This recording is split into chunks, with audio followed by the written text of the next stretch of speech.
हमारे YouTube channel जन ध्वनि न्यूज़ पे आपका बहुत-बहुत स्वागत। कोर्ट का एक आदेश आया है सर, रजिस्टर बंद करने का। तो सर ये जो डीलर इसको लेकर के बहुत ज़्यादा परेशान थे, उसको हर साल कई रजिस्टर खरीदना पड़ता था, बहुत ज़्यादा परेशान थे। तो कोर्ट ने कब से इसको बंद करने का आदेश दिया सर, कब से बंद हो जाएगा ये रजिस्टर? ये actually fair price dealers association के द्वारा जो है ना, जी। एक वाद रिट याचिका जो है CWJC, उसका नंबर जो है वो मैं आपको बताता हूँ। उसका नंबर है, रिट याचिका का नंबर है 2583/2025। ठीक है, 2583/2025। Fair price dealers association Bihar की ओर से आवेदक थे श्री मनमोहन प्रसाद जमुई से जी। और श्री शंकर प्रसाद साथ है मुंगेर से। और इसमें हम लोगों ने जो पार्टी बनाया था वो केंद्र सरकार और राज्य सरकार को बनाया था, और पूरे बिहार के 38 जिला जो जितने जिला पदाधिकारी हैं उनको बनाया था, जिला आपूर्ति पदाधिकारी को बनाया था और सभी अनुमंडल पदाधिकारी को बनाया था। और इसमें हमने ये प्रसंग रखा था कि जो सेंट्रल गवर्नमेंट ने एक जो है वो नोटिफिकेशन जारी किया था। ठीक है, उस नोटिफिकेशन में उन्होंने बोला था कि वेस्टेज ऑफ पेपर और वेस्टेज ऑफ टाइम को जो है ना, wastage of paper and reduce the excess time, आप जो है वो manual stock register, physical stock register या फिर अन्य जो सेल रजिस्टर है उसको हटा के जो है वो आप इलेक्ट्रॉनिक माध्यम से जो एविडेंस साक्ष्य है उसको ही आप माने। तो उसके बाद क्या हुआ कि 6 महीना के बाद जो है, 6 महीना तक जो है कहीं से भी सरकार के द्वारा सुना नहीं गया। तो इस मामले को हमने माननीय उच्च न्यायालय के समक्ष रखा, जिसके आधार पर जो है ना हमने ये प्रसंग रखा कि भौतिक भंडार पंजी और वितरण पंजी की बाध्यता को तत्काल समाप्त कर इलेक्ट्रॉनिक यंत्र जो ई-पॉस मशीन है के आधार पर संधारित भंडार पंजी, वितरण पंजी एवं अन्य को अविलंब लागू किया जाए, जिसके संदर्भ में जो है 7/4 को जो है उसका सुनवाई हुआ, 7/4/2025 को, जिसमें संघ की ओर से जो है वो संघ की ओर से जो है वो मैं खुद इस पे आर्गुमेंट कर रहा था। मेरा नाम गौरव लाभ है और मैं फेयर प्राइस डीलर्स एसोसिएशन का जनरल सेक्रेटरी भी हूँ और एडवोकेट भी हूँ पटना हाई कोर्ट में, लोग जानते हैं। तो मैंने जो है वो संघ की ओर से जो है अधिवक्ता के रूप में माननीय उच्च न्यायालय में अपना तर्क दिया, और सेंट्रल गवर्नमेंट की तरफ से भी जो होते हैं AG जो होते हैं, मतलब AAG थे उसमें, उसको बोलते हैं एडिशनल सॉलिसिटर होते हैं वो। ठीक है, हाँ, एडिशनल सॉलिसिटर जनरल बोलते हैं, ASG, जो यूनियन की तरफ से उन्होंने जो है वो पार्टिसिपेट किया था। उनका नाम था अमरिंदर कुमार वर्मा के सिवा और 5-6 एडवोकेट थे उसमें, और स्टेट के तरफ से जो है उसमें स्टेट के तरफ से मतलब बिहार सरकार की ओर से जो है बिहार का पक्ष रखने हेतु जो है उनमें अन्य कई वकील थे, जैसे कि एक तो सीनियर एडवोकेट अमरिंदर नाथ वर्मा थे, गिरजा शंकर प्रसाद थे और राजेश राय थे।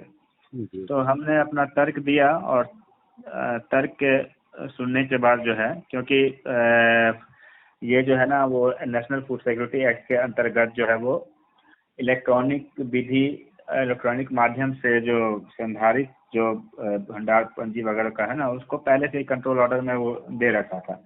लेकिन क्या था ना कि चूंकि अमेंडमेंट या कमेंसमेंट जो है बिहार सरकार द्वारा किया नहीं गया था, तो हमने इसको जोरदार तरीके से रखा और न्यायालय ने जो है आदेश पारित किया। आदेश पारित करते हुए बोला इसको यथाशीघ्र जो है, चूंकि स्टेट ने बोला कि हमने वो प्रपोजल जो है वो सब प्रपोजल डिस्ट्रिक्ट से, उन्होंने डिस्ट्रिक्ट सारे जिला आपूर्ति पदाधिकारी को लिखा था, तो उन्होंने प्लीज किया कि हमने पूरे बिहार के हर एक जिला आपूर्ति पदाधिकारी को लिखा है और कंसेंट मांगा है, तो इसमें हो सकता है कि हमको 1-8 महीना लग जाए, तो हमको टाइम दिया जाए। तो कोर्ट ने ये किया कि ठीक है, तो अभी ये कर रहे हैं, लेकिन एक 6 सप्ताह के अंदर, मतलब डेढ़ महीना के अंदर जो है आप इस स्कीम को जो है वो लागू कीजिए।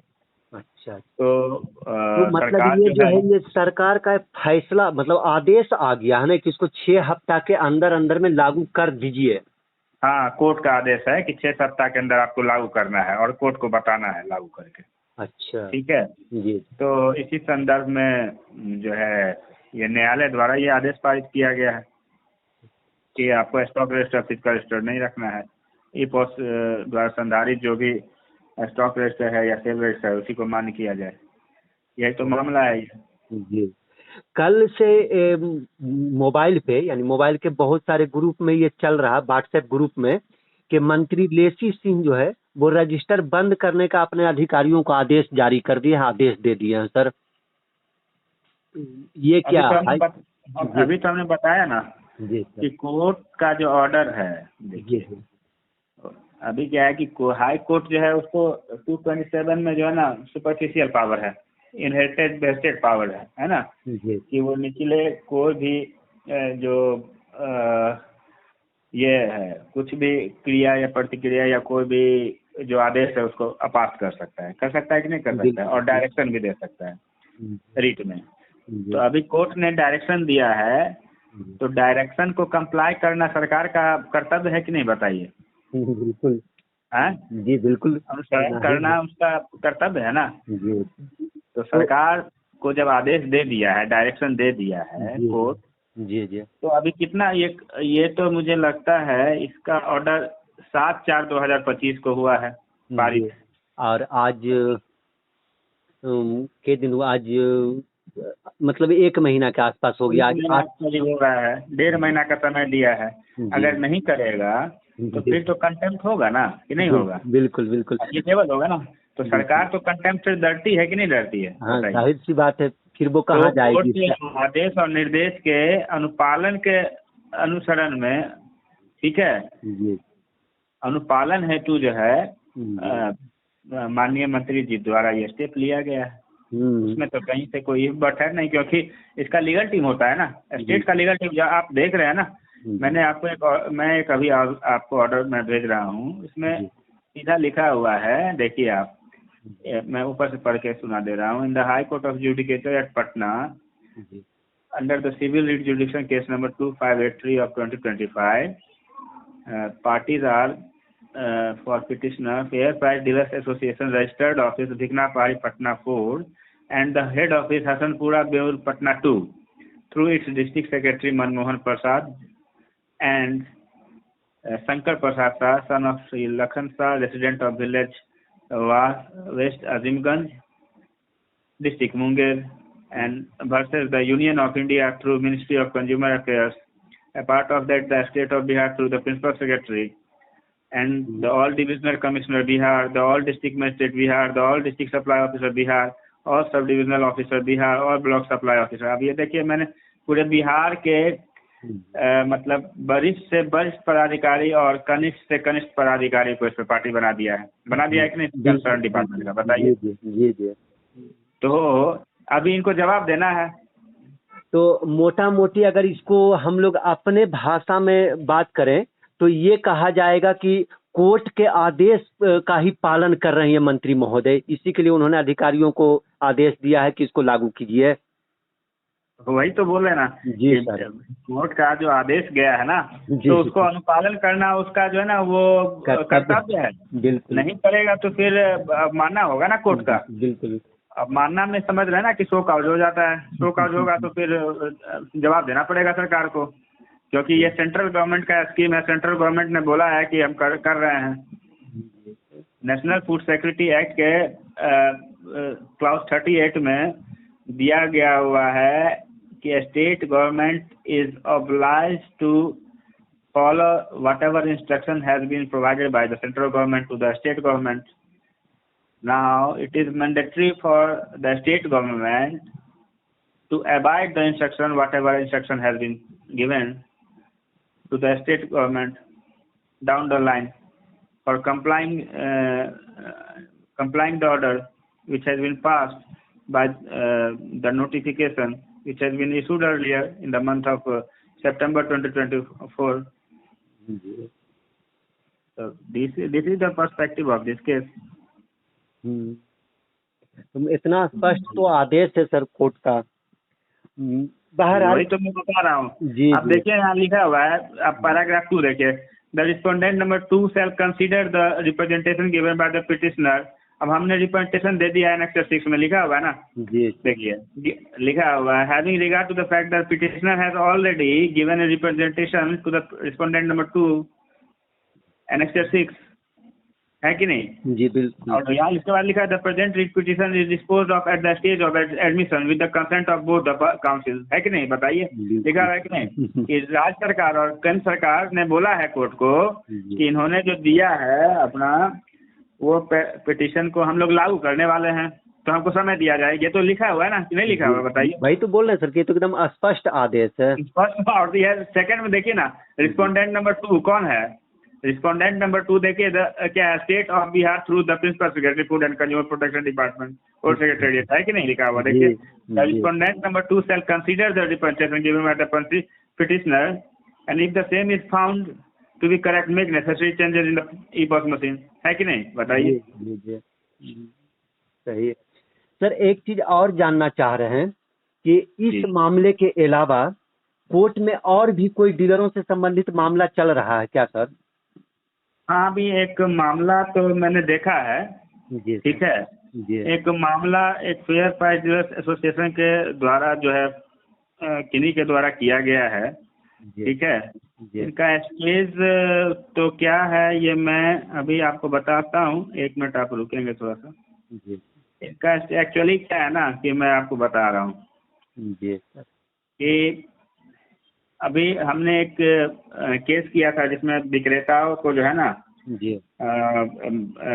अपलिफ्टमेंट के लिए, उनके मानदेय के लिए जी सरकारी सेवक के लिए हमने एक केस कर रखा है।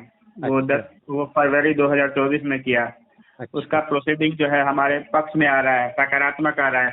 कोर्ट ने उस पर भी आदेश पारित कर दिया है, जो हमने आपको पिछले बार बताया था, हमने बताया था। अब क्या है कि कुछ लोग जो है सर, ये बहुत बड़ी बात है। मतलब ये कि उम्मीद रखा जाए कोर्ट से कि डीलरों को जो है वो सरकारी सेवक घोषित किया जा सकता है। देखिए, इसलिए कि हमने आपको बताया ना कि मैंने भेजा था, तो मैंने बिहार के एक विक्रेता को पूरा प्रोसीडिंग ही भेज दिया था। ठीक है जी सर, पूरा प्रोसीडिंग भेजा था, एंटायर प्रोसीडिंग। उस प्रोसीडिंग में काउंटर एफिडेविट जो सरकार ने दिया था उसमें एक सरकार ने लिखा था पैराग्राफ 9 में कि very soon we are going to increase enumeration of the PDS dealer of Bihar state. इसका मतलब है कि हम उनके अब वो मुकर नहीं सकते, वो बात समझिए। लास्ट टाइम भी हमने यही कोर्ट को बोला है कि इन्होंने बोला है कि हम बढ़ा रहे हैं, तो कितना दिन में बढ़ाएंगे ये बता दें। तो कोर्ट ने आदेश पारित कर दिया कि भैया आप गर्मी छुट्टी के ओपनिंग डे में तक अगर आप नहीं बताइएगा तो हम पास करेंगे यहाँ से, जो आपके लिए अच्छा नहीं होगा। तो सकारात्मक रिजल्ट तो कोर्ट से आ ही रहा है। अब देखिए, कुछ लोग जो है इतना प्रोपगंडा करते हैं, विक्रेता को दिग्भ्रमित करने के लिए काम नहीं होने देना चाहते हैं, नेतागिरी कर रहे हैं जानबूझ के, ताकि और जो है वो विक्रेता कमजोर हो जाए। अब देखिए, जब प्रोसीडिंग चल रहा है मोशन में, तो एक अभी मेरे पास कुछ लोग बोले कि एक केस आया है जो किसी के द्वारा करवाया गया था जी। लोग मुझे अप्रोच किए उसमें। ठीक है जी सर, मैंने देखा कि ये भी एक पैरेलली एक केस किया गया है जिसका केस नंबर है CWJC 6636/2025। ये केस जो है वो फाइल किया गया 12 फरवरी 2025। ठीक है, अच्छा जी। अब हमने केस किया 2024 में, ठीक है, फरवरी में। कोई लोग जो है उसी को लेके 12 फरवरी 2025 को केस किए। अब ये देखिए कि इन्होंने केस सब्जेक्ट मैटर है इनका PIL। ठीक है जी, ये PIL देख रहे हैं किया हुआ है। ठीक है जी जी, और PIL किया हुआ है, और ये लावाजिमा में केस था। ठीक है, और लावाजिमा में केस था, तो लावाजिमा में केस था तो इतना डिफेक्ट लगा हुआ था कि रजिस्ट्रार के यहाँ था, बोला कि अगर आप नहीं कीजिएगा, ये देखिए कि फाइल किया है 12 फरवरी 2025। ठीक है, और 4-5 दिन तक ये लावाजिमा में था। अच्छा। और लावा जिमा में था ना, तो उसको रजिस्ट्रार ने बोला कि भैया आप अगर नहीं डिफेक्ट रिमूव कराइएगा ना, जी। ठीक है, तो हम केस डिसमिस यहीं से कर देंगे, आपको आगे जाने ही नहीं देंगे। तो इसको जो है, जो एरर था, जो डिफेक्ट था, उसको जो है लावा जिमा से रिमूव कराया गया, और लावा जिमा से रिमूव कराया गया, और ये PIL फाइल है। अब ये बताइए कि सुप्रीम कोर्ट का ऑर्डर है, जी सर। और हर एक लोग जानते हैं, बेसिक नॉलेज जिनको होगा जी सर। वो जानते हैं कि कोई भी पॉलिटिकल पार्टी या यूनियन PIL नहीं फाइल कर सकता है। कर सकता है क्या, बताइए? नहीं। पर्सनल इंटरेस्ट के लिए PIL फाइल होता है क्या? नहीं आप सर। बताइए। तो आप बताइए। मतलब ये कि अगर सिर्फ नुकसान पहुंचाने के लिए ऐसा किया जा रहा है ना सर? नहीं, आप समझिए, PIL मैं आपको एक संक्षिप्त में एक उदाहरण देता हूँ। जी सर। मानिए कि एक रोड है सरकार का, ठीक है, जी। उस रोड पे सब लोग चलते हैं गांव के, जी। उसके बीच में एक घर है, ठीक है। जी। अब घर जो है, वो घर जो बनाया हुआ है, वो घर जो है अपने फैमिली के हिफाजत के लिए वो आवेदन डाल सकता है कि भाई हमको घर में जो है हमको चलने में दिक्कत होता है, तो हमको रिलीफ दिया जाए। जी। कि वो ये बोलेगा कि जनता के खिलाफ आप काम कीजिए? नहीं ऐसा ठीक होगा। कि जनता उसके खिलाफ PIL करेगा? ये बताइए। नहीं, जनता को करना चाहिए, जनता करेगा कि ये तो घर हटाया जाए। PIL क्या होता है? Public interest litigation. पब्लिक के लिए लिटिगेटेड मामले के लिए ये PIL फाइल किया जाता है। कोई भी आप देख लीजिए, कोई भी पार्टी या यूनियन आज तक PIL फाइल करता है क्या? हमको तो जानकारी नहीं। जो ऑटोनोमस बॉडी होते हैं, जिनको कोई पर्सनल इंटरेस्ट नहीं होता है, जिसको सिर्फ जनता के हित के लिए जो बात उठा सकते हैं वही फाइल कर सकते हैं, जैसे नॉन गवर्नमेंट ऑर्गेनाइजेशन, वो उठा सकते हैं कि नहीं उठा सकते हैं, बताइए? बिल्कुल। कि एसोसिएशन उठा सकता है। अब इस स्थिति में क्या होगा कि मामला फंसेगा, ठीक है। जी। जी। तो लोग तो काम होना देना चाहते नहीं हैं। लोग सोचते हैं कि हमारा नेतागिरी कैसे चले। 2-4 आदमी जो है देखते हैं आजकल फेसबुक व्हाट्सएप पे सिर्फ प्रोपेगेंडा करने में लगे हुए हैं। आज की इस खबर में बस इतना ही। आगे की खबरों के लिए बने रहें हमारे साथ। आपको ये वीडियो पसंद आया हो तो कृपया इसे लाइक करें और हमारे चैनल को सब्सक्राइब करना ना भूलें। आपके सपोर्ट से हमें और बेहतर कंटेंट बनाने की प्रेरणा मिलती है। आपका एक लाइक और सब्सक्रिप्शन हमें आपकी सेवा करने का हौसला देता है। कृपया चैनल को सब्सक्राइब करें और हमारे साथ जुड़े रहें।